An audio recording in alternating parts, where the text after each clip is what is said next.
जीवन में तू ना वो जीवन नहीं। मत्ती 8 अध्याय का 2 वचन।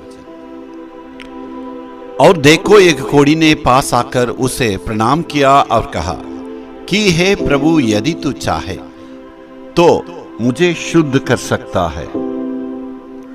यहां पर देखिए, एक कोढ़ी के रोगी आके प्रभु को प्रणाम किया।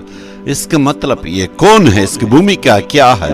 ये एक कोढ़ी के रोगी है। उन दिनों में पुराना नियम के अनुसार जिस किसी को अगर कोढ़ी का बीमार है, वो भयानक बीमार है, वो चंगाई नहीं पा सकता। अगर किसी व्यक्ति को अगर इस प्रकार का रोग है तो बहुत ही दयनीय स्थिति है। एक कुष्ठ रोगी के बारे में उसको चंगाई करने के बाद क्या वो दान देना, पुराना नियम में लेवी के पुस्तक में 13 और 14 अध्याय में बहुत ही विवरण से लिखा हुआ है। इसका मतलब किसी को अगर कुष्ठ रोगी अगर कहा जाएगा तो याजक कह दिया तो उसकी स्थिति बहुत ही भयानक स्थिति है। वो अशुद्ध व्यक्ति के रूप में जाना जाएगा। वो किसी को छू नहीं सकता, वो भी अशुद्ध हो जाएंगे। वो किसी वस्तु को, किसी आदमी को छूने से वो अशुद्ध हो जाते हैं। तो जो कोई कुष्ठ रोग है वो अशुद्ध व्यक्ति है।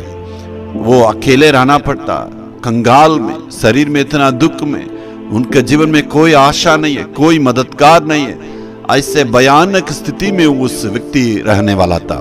साथ ही साथ देखिए, इस कुष्ठ रोग का मतलब है पाप के तुलना में कहा जाता है। सिर से पांव तक जो है पूरा गांव से भरा हुआ था। पाप इतने बड़े भयंकर है। कुष्ठ रोग की व्यक्ति को देखिएगा, कुष्ठ रोग के शरीर को बर्बाद कर देता और शरीर को सड़ा देता। पाप हमारे अंदर हृदय को, प्राण को पूरा नाश कर देता है। कुष्ठ रोग फैल जाता है, वैसे ही पाप भी फैलने वाला।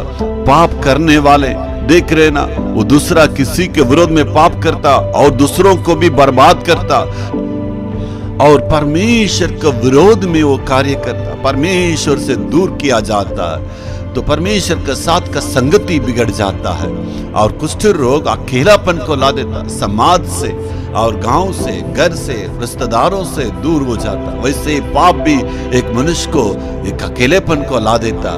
इसलिए मेरे प्यारों, आज प्रभु आपसे कहता, हो सकता भयानक पाप में फंसे हुए आप पाप के बंधन में हैं, आज प्रभु आपसे बातें करता है। प्रभु यीशु का मतलब यह है, पापों को नफरत करता लेकिन पापियों से प्रेम करता है। आपसे प्रभु प्रेम करता है, इसलिए आज आप अर्पण करना।